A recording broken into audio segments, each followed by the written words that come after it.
بینەران و بیسەرانی بەڕێز لەر شوێنێکن سڵاوتان لێبێت من کامەران حاج عومەر باسی ڕۆژتان پێشکەش دەکەم. باسی ڕۆژ ئەمڕۆ دوو تەوەر شرۆڤە دەکات. تەوەرێکمان تایبەت دەبێت بە ساڵیادی دامەزراندنی یەکگرتووی ئیسلامی کوردستان وەک دەزاندرێ 23 ساڵ بەر لە ئێستا لە ڕۆژێکی وەکو ئەمڕۆ یەکگرتووی ئیسلامی کوردستان دامەزرا. بۆ قسەکردن لەسەر ئەم تەوەرە لە ستۆدیۆی سنتەر میوانداری خەلیل ئیبراهیم کارجێڕی ئەنجومەنی جێبەجێکردنی یەکگرتووی ئیسلامی کوردستانمان کردووە. بەڕێز خەلیل بەخێربێن بۆ باسی ڕۆژ. زۆر سپاس. باش دوای 23 ساڵ دەمەوێت بپرسم یەکگرتووی ئیسلامی کوردستان چ ئیزافەیەکی بۆ هەرێمی کوردستان دروست کردووە؟ بسم الله الرحمن الرحیم. ئێمە وەکو یەکگرتوو خۆمان دەبینین هەر لە بیدایەتی دروستبوونی ئێمە و تا ئێستا ضرورەتێک بوو دەبووە ببین. ئێمە عاشقی ئەوە نەبووین عینوانێکی تری سیاسی حزبێک بینە ساحە، چکو حزاب زۆر هەبوون لێرە، بەڵام فکرمان کرد حزبێکی بەدیدێک و مانزۆرێکی ئیسلامی بە فەهمێکی میانەڕە و بە عەقلێکی کراوە پێگەیشت و تێگەیشت و هەڵگری قەزیەی کوردی بە منزۆرێکی ئیسلامی ئێمە وامان هەست ئەکرد ئەمە ضرورەتێکە، واجبێکە، ئەرکێکە، دەبیت ئەم ئیشە ئێمە بکەین. ضرورەتێکی ئاینیمان هەبوو بۆ فکری ئاعتیدالی و بەڵاو بکەین، میانەڕە و بەڵاو بکەین، لە پەرگیری لا بچین. ئەو سوورەتێکی خراپ لە ئیسلام وەرگیراوە بۆ ئەوێ ئەو ضرورەتەمان هەبوو. ضرورەتێکی ترک و ئێمە بڵێن ئێمە ملەتێکین، کوردین، لە سەرخاکی خۆمانین، کێشەی ئێمە کێشێکی حەقە، کێشێکی ڕەوایە، عادیلانەیە و ئەو کەسانی ئێمە کێشەمان لەگەلە هەکە فورسە گەلێکی موسڵمانە، هەکە تورکە گەلێکی موسڵمانە، ئەگەر عەرەبە گەلێکی موسڵمانە، بە مەنطق و لۆژیکێکی ئیسلامی ئێمە هەموو ئومەتی ئیسلامین. بەو مەنطقە بە زمانی ئیسلامیانە نوسوس دەقی شەرعی ئێمە هەستمان کرد ئەوەش ضرورەتێکی ترە بۆ ئێمە. بۆ لە ناو کللتوری ئێمە لە ناو ملەتی خۆمان وەکو نیشتیمان وەکو نەتەوە ئێمە نزیکی ناسنامە و هەویەی ئەوی، نزیکی فکر و توراسی ئەوی، نزیکی یعنی هەڵقوڵاوی ناخی ئەوین، چه وەکو کللتور چه وەکو ئینتیمای ئاینی. ئەوەش کو نەهجێکی وەکو یەکگرتوو میانەڕە و بێت و دوور لە چەک، دوور لە ئەیدیۆلۆجیای تری غەریبی نامۆ بە ئەوی ئێمە، بە منطقی ئێمە، بە کولتوری ئێمە، بە سەقافەتی ئێمە وامانزانانی ئەمە ضرورەتە. ضرورەتی ئێمە تا ئێستا ئێمە الحەمدولیلا ئیزافەکی باشمان کردیە لەسەر ساحە و بەردەوام بۆ نمونە بە عەقلی چاکسازی بەردەوام ئیشمان کردیە، بە عەقلی ئاشتەوایی ئیشمان کردیە، بە عەقلی ئەوە کو خۆمان بکەینە، یعنی حزب وەسیلەیە نە غایەتە، حزب ئامرازە نە ئامانجە.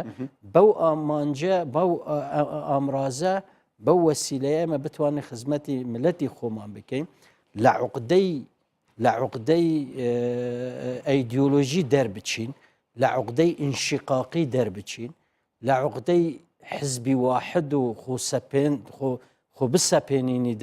یعنی سیرمان کرد ئەحزابی کوردستان یان ئەحزابی تاریخینە خۆیان دەبینن و هەموو شت دەبیت لە دەستیوە، یان حزبێکی ئینشقاقە لە عوقدەی ئینشقاق، یانیش حزبێکی وایە و بڵێ بە ئەیدیۆلۆژیایەکی تند دوور لە بیر و باوەری ئەم ملەتە. ئێمە وامانزانێمە بتوانین شتێکی وا دروست بکەین، عقلمان فراوان بیت، سنگمان فراوان بیت، ئیمانمان بە پێکەوە ژیان هەبیت، بتوانین تەعاون، یارمەتی، هاوکاری لەگەل هەر تەرەفێک بکەین و زمان و لۆژیکێکی میانەڕەومان هەبێت لەگەل ینی وەڵامەکانی جەنابەت کۆمەڵێک پرسیار هەڵدەگرێ بەڕاستی، ینی چەندین پرسیار هەڵدەگرێت، بەڵام ئێوە دەڵێن دامەزراندنی یەکگرتووی ئیسلامی کوردستان ضرورەتێک بوو کە پێویستی دەکرد، بەڵام ئەنی بۆ چوونەک هەیە پێی وایە ینی مۆدێلی ئیسلامی سیاسی حزبی مۆدێلەکە لە خزمەتی کورد نەبووە و تەنانەت ئەنی ئەوەندەی ینی خزمەتی بە پرۆسی ئیسلامی نەگەیاندوە مۆدلی یەکگرتو تواڵی بە شێوەکی گشتی یەکگرتو یەکێکیشە لەم حزبانە ئێمە وا بینین یەکگرتو ینی خزمەتی زۆری خەلک کردیە وەکو تاک بۆ ئەخلاقی بیرروباوەری بینای ئینسان چکۆ ئینسان لە لای ئێمە ئامرازە و هەدەفەش ئێمە بە ئینسان شت ئەەکەین بە مرۆڤ شت ئەەکەین بۆ مرۆڤیش ئەەکەین چوەکو تاک چوەکو کۆمەڵگە یەکگرتو کە تو ببینی فکری میانەڕە و زۆر بەڵاوی کرد شەبابی زۆر پەروەردە کرد لەگەل ئەو فکرە توانی جەمکی ئیسلامی بوون لەگەل نەتەوەیی بوون لەگەل نیشتیمانی بوون پێی وەبگرێدت چۆن لەو مەدانە عیبادەتە خزمەتی مەفاهیمی ئیسلام بکات خزمەتی فکری ئیسلامی بکات عینی ئەوە عیبادەتە خزمەتی بەڵام لە ڕابردوودا کورد کێشەی موسڵمان بوونی نەبوو کێشەی ئاینی نەبوو کێشەیەکی هەبوو پێی دەگوترات کێشەی نەتەوەی کورد لەسەر ناسنامەکەی کە کووردە خاوەن نەتەوەیەکی سەر بەخۆیە بۆیە ینی کێشەی بۆ دروست کێشەی کورد کێشێکی ئاینیە چونکو ئاینیان زڵم لێکرایە بە ناوی دوورنینە بە ناوی ئاین شەرعیەتێک درابیت و زڵم لێ بکرێت کەسانێک بەلێ کێشەی کورد دەبیت بڵێ کێشێکی ئاینیە کێشێکی نیشتیمانیە کێشێکی نەتەوەییە کێشێکی ڕۆژهەڵاتی ناوەڕاستە کێشێکی ئینسانی چۆن ئاینی ئەگەر ئێمە لەسەر لە ڕووی ئاینیەوە قسە لە ڕووی ئاینیەوە ئەم ئاین هاتیە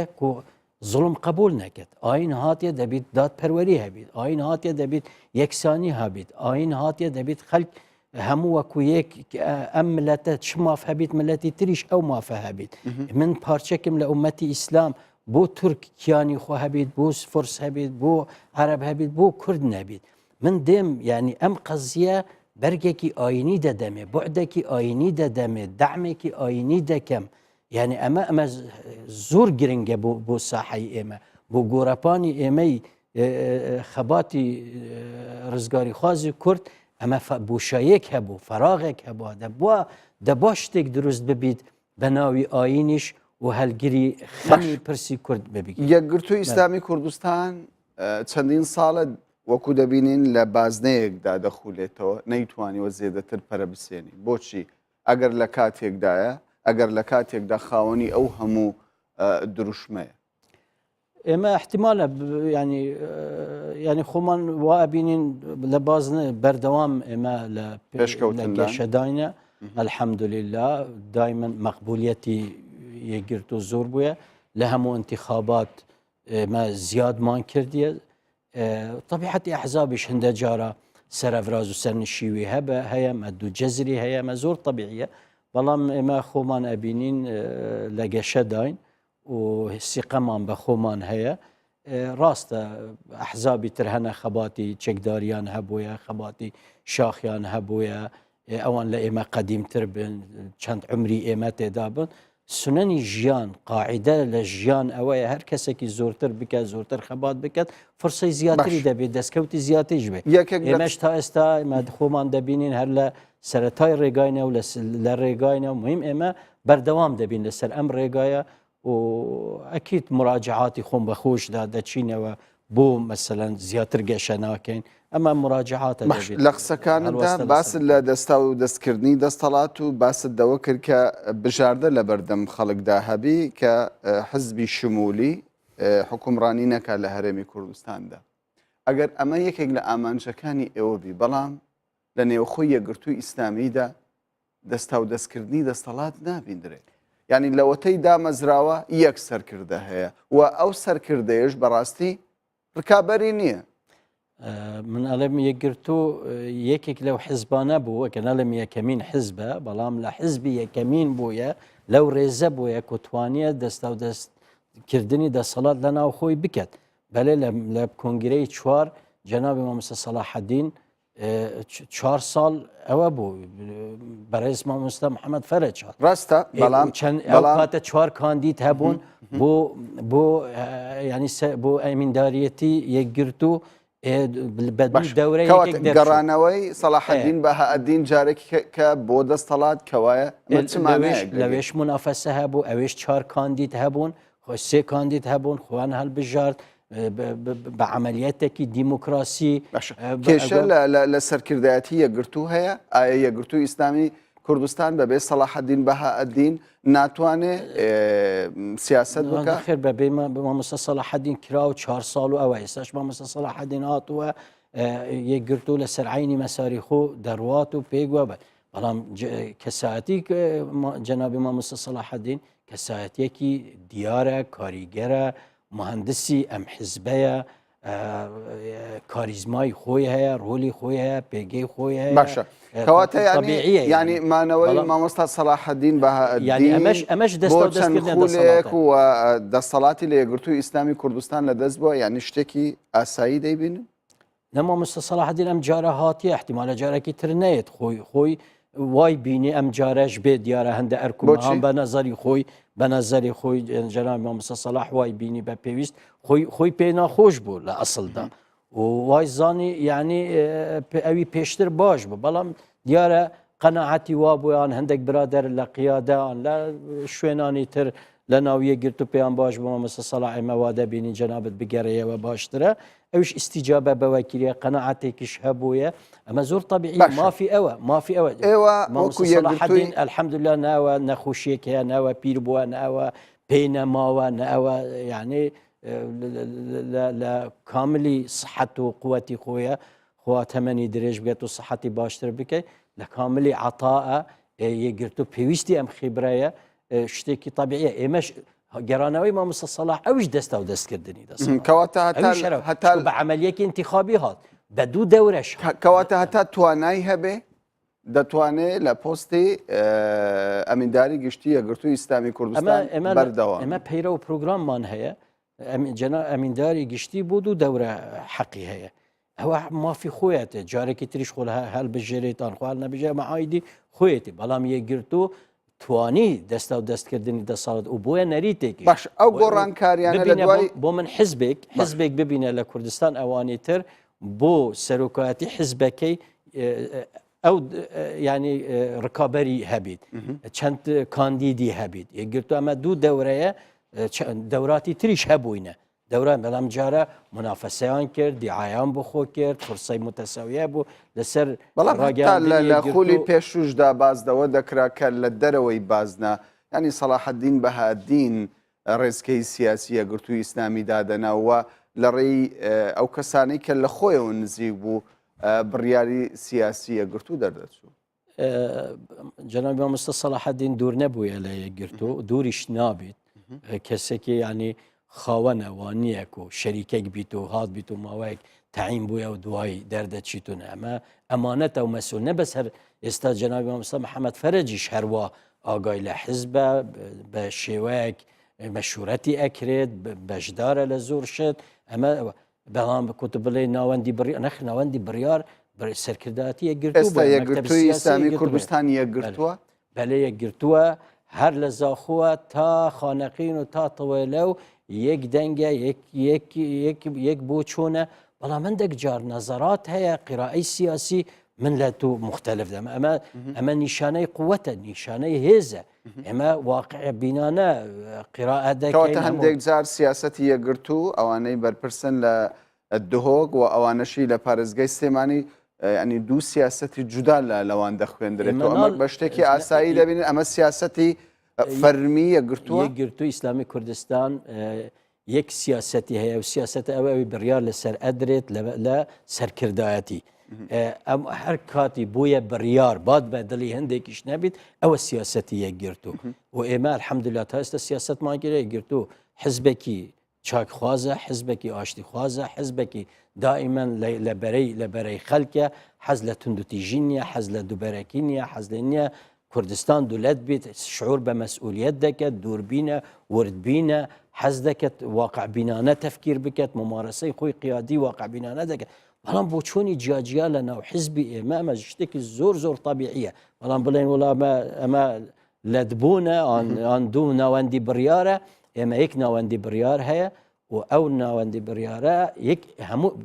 پابندم پێ التیزامی پێ دەکەن نەتایج چی ئەگەر بینە سەر پارتە ئیسلامیەکان لە هەرێمی کوردستان وەک دەزاندرێ هەر یەکە دەرچووی قوتابخانەیەەکە یەکگرتنەوەی ئەم سێ حەزبە یاخود هاوپەیمانتی نێوان ئەو سێ حزبە ئیسلامیە کۆمەڵ و زوتنەوەی ئیسلامی و یەکگرتووی ئیسلامی کوردستان ئەمە چی لە پشتەوەدایە کاتیە؟ وڵا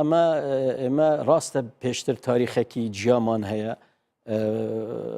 پێشتر ئیجتیهاداتی زۆر جیاوازمان هەبوو بۆ یەکتر بەڵام ئێستا ئێمە خاڵی جیاوازی لە بینی ئەم سێ لایەنی سیاسی و هەندێک ڕێکخراویش هەنە کە ئیمانیان بە عەمەلی سیاسی ئیسلامی هەیە قەناعەتیان پێ هەیە ئێمە خاڵی جیاوازی زۆر کەم دەبینین و ساحەکی مشتەرەکە ئێمە تێدا خاڵی هەو بەشمان زۆرە ئێمە قەناعەتی تەواومان هەیە کاتی ئەوەیە درەنگیشە دەبێت ئێمە ناوماڵی خۆمان زیاتر ڕێک بخین زیاتر نزیکی یەک بن زیاتر بەرەو یەک خستنی ناوماڵی خۆمان بێت تا بگەینە هەتا ینی کەی بڕیار دەدەن لەوەی کە یەک دەگرنەوە لەوەی کە بەیەکەوە بە یەک لست بەشداری لە هەڵبژاردنەکان دەکەن ینی ماوەکی زۆرە ئێوە خەریکی وتوێژن تا ئێستا وەکوو بەرنامە بۆ داڕێژرا و هەنگاوەکان دەچنە پێش نەخشە ڕێگای خۆمان ڕۆشنە ڕوئیەمان ڕۆشنە ئاخری نەفەقیشمان لێ دیارە ئێمە بەلە گفتوگۆ دەکەین دەستەی باڵای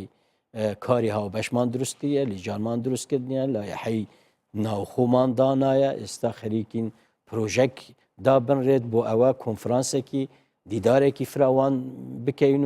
و ئەو بزانین چی لە خزمەتی تەوژمی ئیسلامیە و تەوژمی ئیسلامی لە کوردستان ڕۆڵ و ئەرکی چییە پێویستی ئەم قۆناغە چییە چ دەخوازت ئەم قۆناغە لە تەیاری ئیسلامی بۆ پرسی نەتەوەی بۆ پرسی نیشتیمانی بۆ چاکسازی بەڵام ئێستا سەبارەت بە ڕەوشی نێوەخۆی هەرێمی کوردستان سەبارەت بە ڕەوشی نێوەخۆی هەرێمی کوردستان و دەستپێکردنەوەی گفتوگۆکان هەر سێ حەزب خاوەن ڕای یعنی خیتابی خۆیەتی ڕای جیاوازتان ئێمە جارە هێشتا لە سەرەتایینە و طبیعیە ئەمە قەناعاتی جیاوازمان هەبێت ئێمە ئیش دەکەین خەبات دەکەین بۆ ئەوە کۆ نزیکی یەک بین و ئێمە هەر سیاست نییە بۆ یەک ئێمە بۆ ئەو ئیشی کاری هاوبەش لە لای ئێمە سیاست مەساحێکە جزئێکە ینی نسبەکی بەڵام ئەگەر ئێوە بتانەوێت بە ناوی سێ حزب مەجالات بە ناوی سێ حزب گفتوگۆ بکەن ینی پێویست ناکە ئێوە یەک خیتابتان هەبێ ئەلە لە ئەقل ینی نزیکی و دووریتان لە حزبەکان وەکو یەک بێ ئێمە طبعا ئەمە هەموو ئەحداسن و دیراسە دەکەین کا چۆن ببین ئایا سبەینێ دێنە سەر انتخابات ئەوە مەطروح دەبێت ئایا بە یەک لیست دێن ئانە قەناعەتی وان چۆن دەبێت ئەمە ئیشی دەوێت بەڵام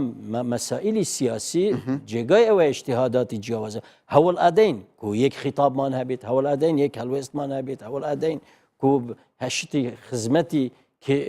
نیشتیمانی خۆمان بکات خزمەتی چاکسازی بکات خزمەتی سەقامگیری و خزمەتی ئاشتی و ئاشتەوایی بکات ئێمە ئەوە دەکەین با بینە سەر یەکگرتووی ئیسلامی کوردستان و پرۆژەی بۆ ڕەوشی نێوەخۆی هەرێمی کوردستان پێشتر ئەمینداری گشتی یەکگرتوو تەنانەت یەکگرتوش پرۆژیان هەبوو بۆ ئاساییکردنەوەی بارودۆخی هەرێمی کوردستان بەڵام ئێستا تا ڕادێک بێدەنگی دەبیندرێت لە یەکگرتووی ئیسلامی ئەم بێدەنگیە چاوەڕێ چی دەکات یەکگرتوو بێدەنگ نەبووە بەردەوام لە سەرخەت بووە شەرتینە هەموو هەوڵەکانی یەکگرتوو لە بەرچاوی کامێرا بن هەوڵەکانی جەنابی مامۆستا سەلاح هەر بەردەوام بووینە هیچ ماوایەکیش بێدەنگی نەبووە بەڵام هەندێکجا کلیلەکان کۆدی ئەم مەوزوعە زیاتر لە دەستی کێیە ئەوەیە مەوزوع طبعا ئێمە هانی پارتی دەدەین و بێنە پێش هانی گۆڕان دەدەین بەو ئسلوبە بەوە هانی ئێستا ئەو ساردەی کە هەیە ینی هۆکارەکە بۆچی دەگەڕێنەوە ئێوە دیدگاتان چی ینی لە سەرەتادا گفتوگۆکان بە گەرمی دەست پێکرد بەڵام ئێستا ینی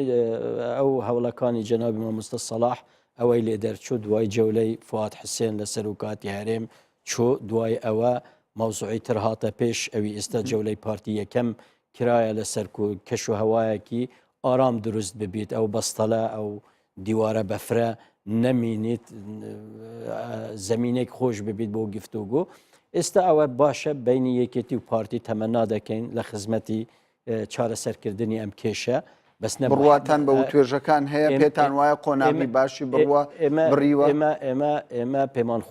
پێمان خۆشە یەکێتی پارتی بگەنە حەلێک بتوانن پێگووە لە گەلێک ئەم هەرێمە ڕزگار بکەن بە شەراکەتی ئەوانی تر لایانی تر بەڵام ئەوانە دوو منتەقەی نفوزیان لە دەستە خاوەن هێزن خاوەن یعنی هەرێکی حکوومەتێکە هەموو ئەجنیحە و هەموو لانی حکوومەت بوون حکومڕانی لە دەستیانە ئەگەر ئەوانە گەشتنە شبە اتفاقێک تەفاهمێک ئەکید ئەمە خزمەت بە ملەدەین بەڵام نەبوو ئەوە وەکو اتفاقی استراتیجی پێشتر بە هەموو شت دابەش بکەن بینی خۆیان ببیتە قۆرخکردن و تەقاسمی سوڵتە و سەروە و سامان و ئەوانە وینەما بۆ چارەسەری ئەم کێشە خەلکانی تریش بەشدار بن ئەمە پێشوازی لەم هەنگاوە دەکەین و پێمان خۆشە. ئێستا جۆرە سیاسەتێک دەبیندرێ لە نێوان هەندێک لە حەزبەکان ئەو جۆرە سیاسەتە ئەوەیە یان دەبێت ببیت بە دۆستم یاخود دەبی ببیت بە دوژمنم ئەمە خزمەتی هەرێمی کوردستان دەکات. والله ئەم عقلێکی زۆر سەقەتە زۆر خراپە ئەمە یەکێک برایەکە لەگەل منی قدیسیەکە لەگەل من نەبی ئیبلیسی ئەو معادلە لەگەل من بی دۆستی لەگەل من نەبی دوژمنی ئێمە منافەسەی سیاسی دەکەین منافەسەی سیاسی معنا دژایەتی نییە منافەسەی سیاسی کێبرکەی سیاسی معارەزە بوون معناوە ئەوە نییە معادات و معاکەسە و پشتکاندن و ئەوانەیە باسی طرحی مەشروعە باسی خزمەتی خەلکە باسی منافەسەیە لە خێر لە چاکە لە باشی لە خزمەتکردنی وڵات لە پێشبردننی پرسی کورد لە خزمەتی ئەم ئایندەی کورد لە خزمەتی سربەخویی چاکسازی حکومڕانیەکی نمونەیی ئەمەیە ئەو عقلی حەزفکردن عقلی لابردن عقلی دوورخستن پراوێز خستن ئەم عقلە خزمەت ناکەن ئێمە دەبی سنگمان فراوان بیت عقلمان فراوان بیت دووربین بین وردبین بین مرۆڤ دۆست بین هەوڵ بدەین هەموو تااقات بکەین هەموو تواناکان بخینە گەر بۆ خزمەتی ئەم قوڵەوە ویستی هەموو خەڵکی کوردستانە بەڵام لە ئەرزی واقع نزیکیەکی یەکگرتووی ئیسلامی کوردستان دەبینین لەگەڵ پارتی دموکراتی کوردستان و تەنانەت یەکێتی نیشتیمانی کوردستانش بە پێچەوانەوە نزیکی کۆمەڵی ئیسلامی و بسووتنەوەی گۆڕانیش لە هەمان بەرامبەردا دەبیندرێتن نزیکی ئێوە لە پارتی و یەکێتی هیچ شتێکی لە ژێرەوە هەیە ئێمە ئەو تەسنیفە ناکەین ئێمە نزیکین لە فلان نزیکین ئێمە نزیکین لە هەمویان ئێمە نزیکین لە گۆڕان بۆ پرسی چاکسازی ئێمە نزیکین لە برادرانی یەکێتی کەواتە هەر لایەنێک ئەگەر ناحەقیش بێ ئێوە لەگەڵ ئەویش ئێمە نزیکی ئەو بۆ چوونەی ناوی خزمەت دەکەێت ئێمە نزیکی چاکسازی ئێستا بۆ چوونە خزمەتی خەڵکی کوردستان ئێمە وا ئابینن دەبێت هەموو لایەنێک نەرمیەک بنوێنیت و هەموو دەرگ بە مەخاتر و مەترسیەکانی ئەم قۆناغە گۆڕانکاری زۆرن بە پەلەنە گەورەن ئێمە بۆ هاتنی ترامپ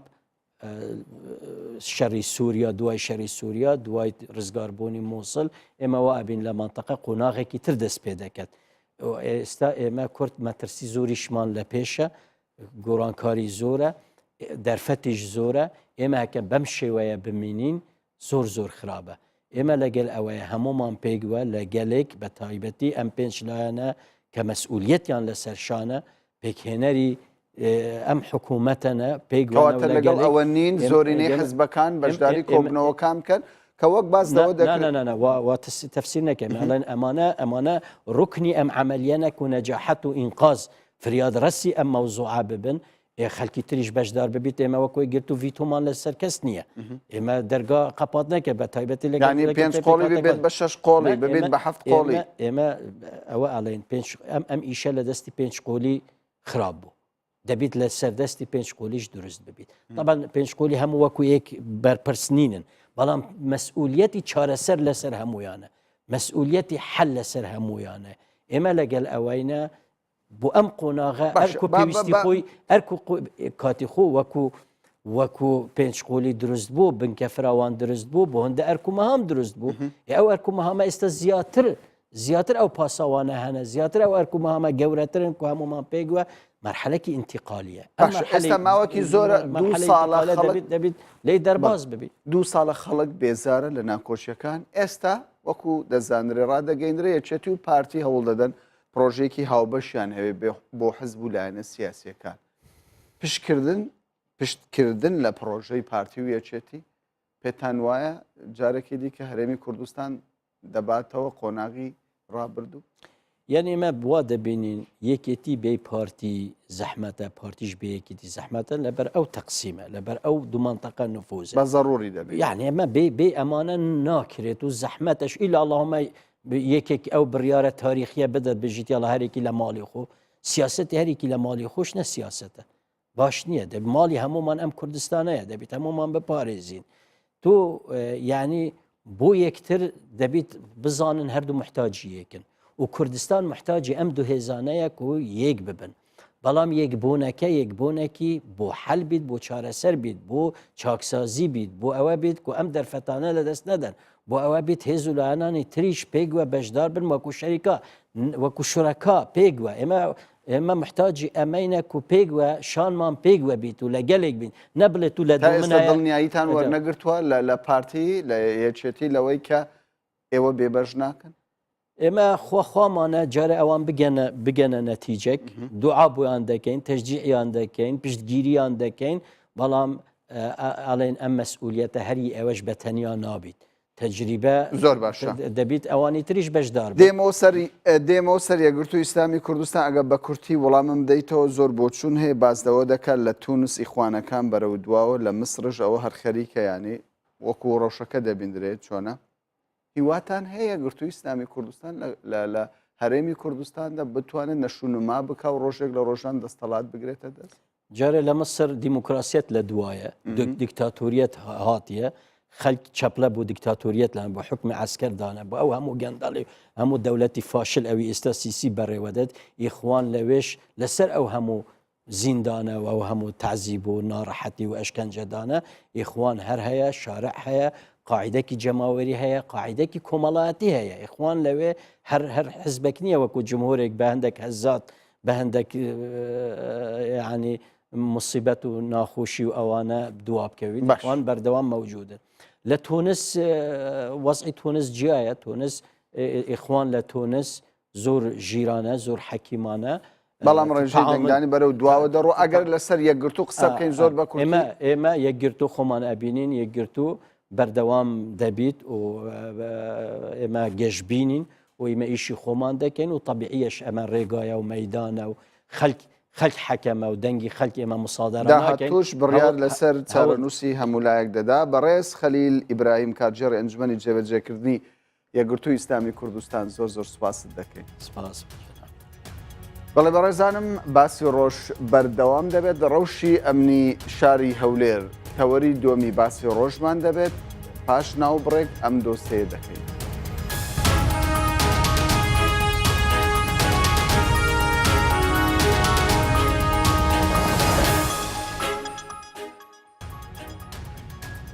جارێکی دیکە سڵاوتان لێبێت بینەران و بیسەرانی کوردستان 24 و باسی ڕۆژ تەوەری دومی باسی ڕۆژمان تایبەتە بە ڕەوشی ئەمنی شاری هەولێر بۆ قسەکردن لەسەر ئەم تەوەرەش لە ستۆدیۆی سنتەر میوانداری لیوە ماپەروەر عەبدولخالق تەلعات بەڕێوەبەری پۆلیسی هەولێرمان کردووە. بەڕێز عەبدولخالق تەلعات بەخێر بێن بۆ باسی ڕۆژ. دیارە ئەمڕۆ کۆنگرەیەکی ڕۆژنامەوانیتان هەبوو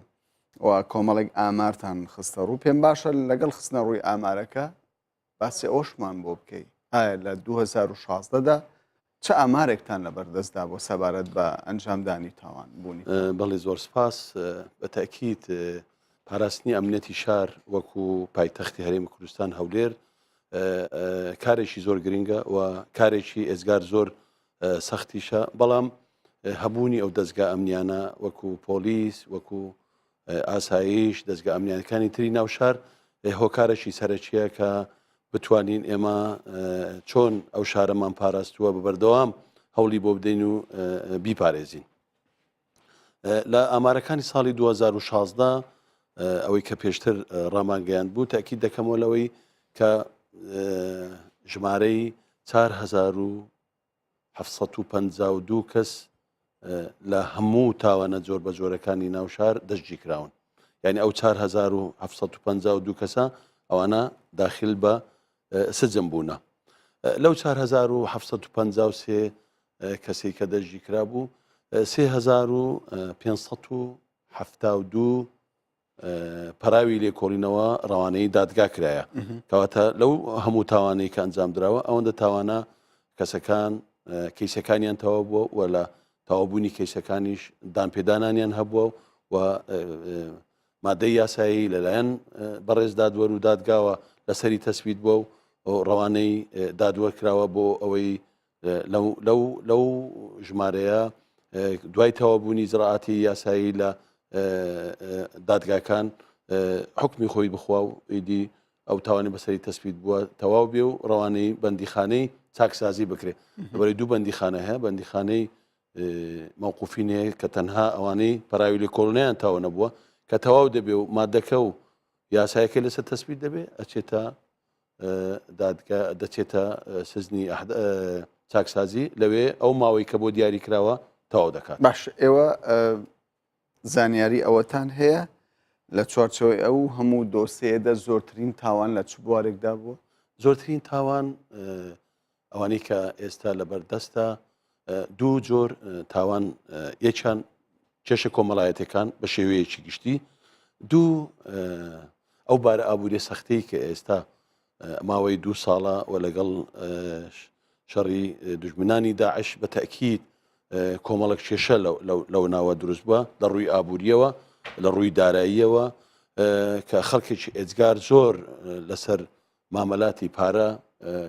پێشتر کراوە کە ئەو بارە سەختە ئابووری هات ئێستا کۆمەڵک کێشە لەنا ئەو شارە دروست بووە ناچار دەبین ئێمە بە هەموو هەوڵ و توانایەک هەوڵ دەین ئەو کێشانە نەگەێت مەبەستت لە قەرز و قەرزکاری بەڵێزەبت قەرز و قەرزکاری و هەموو کێشە داراییەکانی کە ئەمڕۆ لە کوردستان لە نێوان کۆمپانیاکان و خەڵک و کۆمپانیاکان و حکوومەت و هەموو ئەو کێشانە بە تەکی ڕەنجی داوەتەوە زۆرترین جار ئەو کێشانە دەبێتە ئەوەی ڕوبەڕووی یەکتر ببنەوە یان بچنە سەر ماڵی یەکتر یان بستنە سەر کۆمپانیەکان لە ئەنجامی ئەو سەر چوونە ماڵانە تاقە دروست بووە و لە خەڵک کوژراوە بە تەکید هەموو ئەو کێشانە ئێمە ناچار بووینە ڕوبەڕوویان ببینەوە هەوڵمان داوە بە هەر شێوەیەک بتواندرێت ئەو کێشانە چارەسەر بکرێن و ئەگەر گەیشتە ئەو حاڵەتەی کە خوا نەخواستە بێتە تاوانی گەورە ئیجراعاتی پێویست بەرامبەر ئەو کەسانە کراوە کەواتە بەشێک لە کێشەکانی ساڵی 2016 کەەوە ئێستا داخلی بە ساڵی 2007 بین کە ئەوە کە ئەمڕۆ لە کۆنگرە ڕۆژنامەنووسێ باسم کرد تەنها لە یەکەوە ئێستا ئەمڕۆ شەشی دووە هەشت تاوانی کوشتن ڕووی داوە. باش پرسیارێکی من لێرەدا ئەوەیە ینی لە ماوەیەکی وها کەمدا بڵێ هەشت تاوانی کوشتن لە هەولێر لە هەولێر و دەوروبەری ڕووی داوە. باش ئەمە چۆنە دیسان دەڵێمەوە بە تاکید ینی هەبوونی کێشە داراییەکان و لە هەمان کاتیش ئەو کێشانە زۆربەی هەبوونی چەکیش کە هۆکارێکی زۆر گەورەیە ئەویش شەڕی داعش ئەو شەڕی کە بەسەر ملەتی ئێمەدا چەسپا هۆکارێکی سەرەکیە ئەوەی کە خەڵکێکی ئێزگار زۆر چ ئەوانەی پێشمەرگە قارەمانەکانن چ ئەوانەی خۆبەخشن بە خۆبەخش دەستنە بەرەکانی جەنگ کەواتە هەڵگرتن و هەبوون و دیاردەی چەک بە تەکید لەو بارودۆخانەی کە ڕوبەڕوومان دەبتەوە زیاد دەکاتن و وەکو سیستەمێک خەڵکێکی ئێزگار زۆر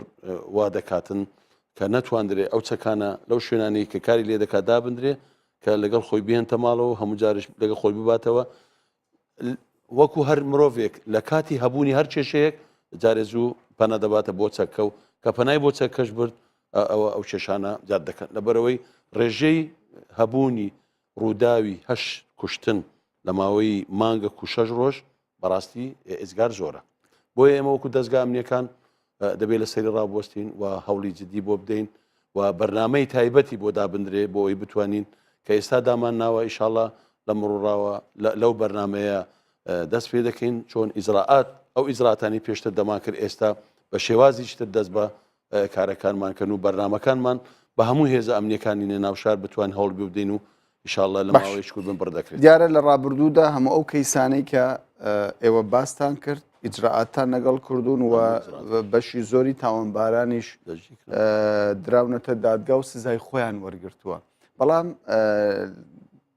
لە کۆنگرە ڕۆژنامەوانەکەی ئەمڕۆدا ینی باستان لەو دوو مەلایەن نەکرد کە تاوانبارانی ئەو دوو مەلایکە تیرۆر کرابوون. مەلای مامۆستا مەلاوشیار ئەوە کەیسەکەی دیارە و لە شوێنی مەبەست شوێنی تایبەت خۆیە و لە ئاساییشە و خەڵک لەسەری دەژی کراوە و لێکۆڵینەوەکان تاکو ئێستا لەسەر ئەو کەیسە بەردەوامە. ئێستا زانراوە هۆکارەی تیرۆرکردنەکەی بە تاکید تا کۆتایی لێکۆڵینەوەکان بەیەکجاری ناتوانرێت هیچ بابەتێک لەو بابەسە بکرێت دوای ئەوەی کە هەموو ئەوەکان تەواو دەبن خەڵک دەژی کراوە لەسەر ئەو تاوانە و حتمما دوای ئەوەی کە لێکۆڵینەوەکان کۆتایی پێدێ دەخرێتە بەردیدی خەڵک. ئەوەی دوامین جار ئەوە نایخێنە سەر ئەوەی کە پاڵ مەلایەک لە بەرەوەی مەلا کەسێکی دۆلار فرۆش بووە و کاسبی کردووە ینی تاوانی دووەم ئەوەی کە کرا ئەوە هیچ پەیوەندی بە کێشەی تیرۆرەوە نییە و هیچ تاوانێکی تیرۆریستی نییە بەڵکو تاوانێک کە تەنها مەبەست لە پارە بووە و ئێمە بەردەوامین و لیژنە پێکاتووە لەسەر ئەو بابەتەوە لێکۆڵینەوەکان بەردەوامن ئیشاءالله لە ئایندەیشی نزیک ئەوانش دەژی دەکەن و دادرێنە دادگا. هەموو ئەو تاوانانەی ئەوەی گرنگە کە لێرە باسی کەم و دەبی خەڵکی هەولێر هەمووی بیزانێ هیچ تاوانبارێک و هیچ تاوانێک لە هەولێر ڕوویدا بێ بەبێ ئیجراعاتی یاسایی لەسەری تێنەپەڕیوە و ئێمە شەو دەکەینە ڕۆژ دەکەینە شەو بۆی بتوانین چۆن ئەو ئەمنیەتە هەولێر پارێزراوە بەردەوام بیپارێزین و بە تاکیدیش ینی نەزەریەکەیە کە تاوان تا ژیان بەردەوام بێ و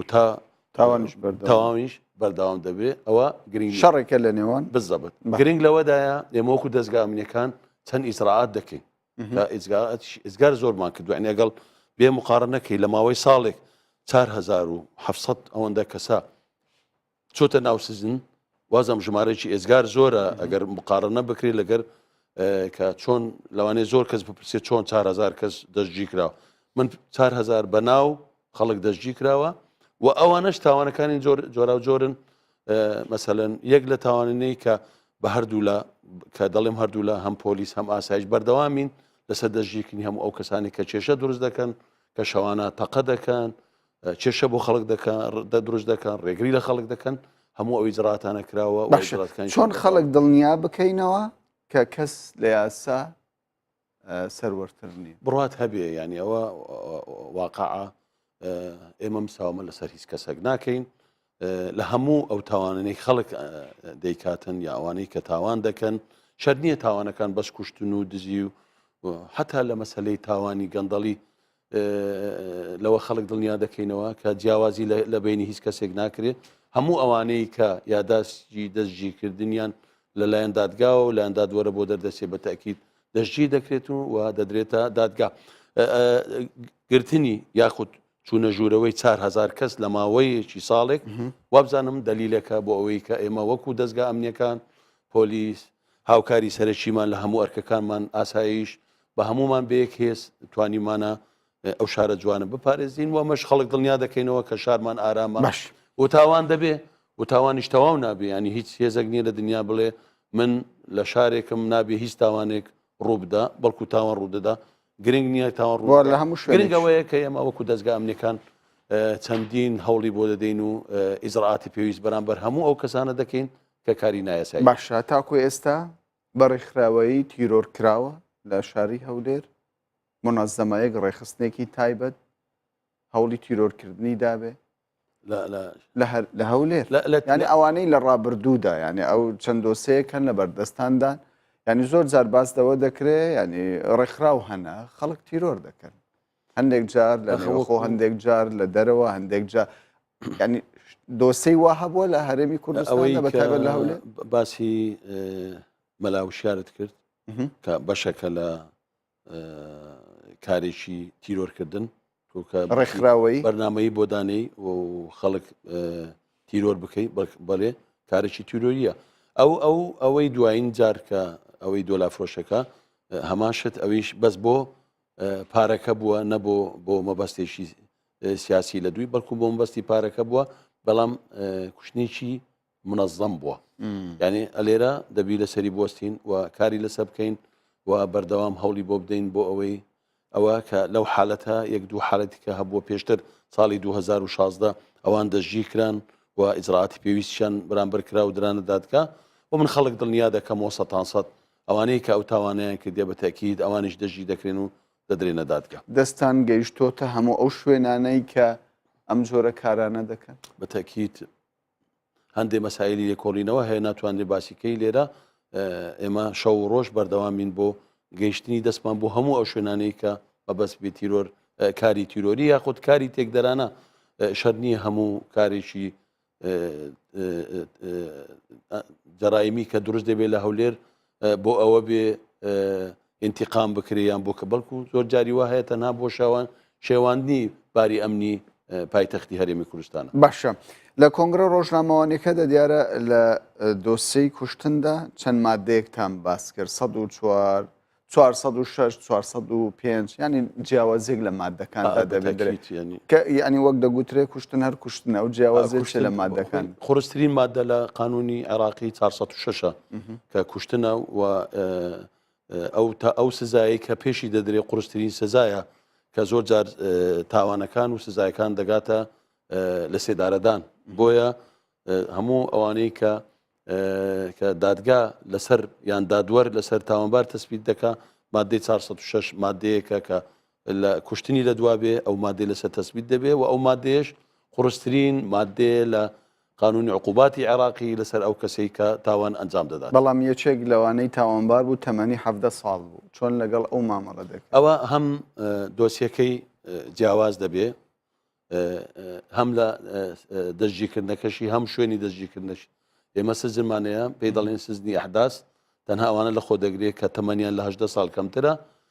و دیسان محکەمەی ئەحداس هەیە دیسان ئەو کەسەش بە پێی ئەو مادە و بە پێی ئەو یاسایی کە لە بەردەست دادوەرە ئیجراعاتی پێویستی بەرامبەر دەکرێت بەڵام کوشتن هەر کوشتنە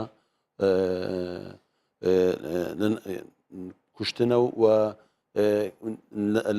وا دەکا کە ژیانی ڕۆحی کەسێک لە دەستی ئەو کەسە سازش لەسەر هیچ کەیسێک لە هیچ شوێنێک ناکرێت. زۆر باشە ینی بەپێی ئاماری بەردەستی ئەوە کە باستان کرد 4756 دۆسێ لە ساڵی 2016دا ینی بە بەراورد لەگەڵ ساڵانی ڕابردوودا ڕێژەی تاوان لە هەولێر زیادی کردووە. ئایا هۆکارەکە تەنیا بۆ دیاردەی چەکداری دەگەڕێتەوە؟ هۆکارەکان زۆرن دیسان بە تاکیدیش ئەوەش لەنای هەمومان ئاشکرایە دابەزینی ئاستی باری ئابووری خەڵکیش دەبێتە قەیرانەکان دەبێت هۆکارێکی سەرەکی کە قەیرانەکان زۆر جار بێ ئیشی زۆر جار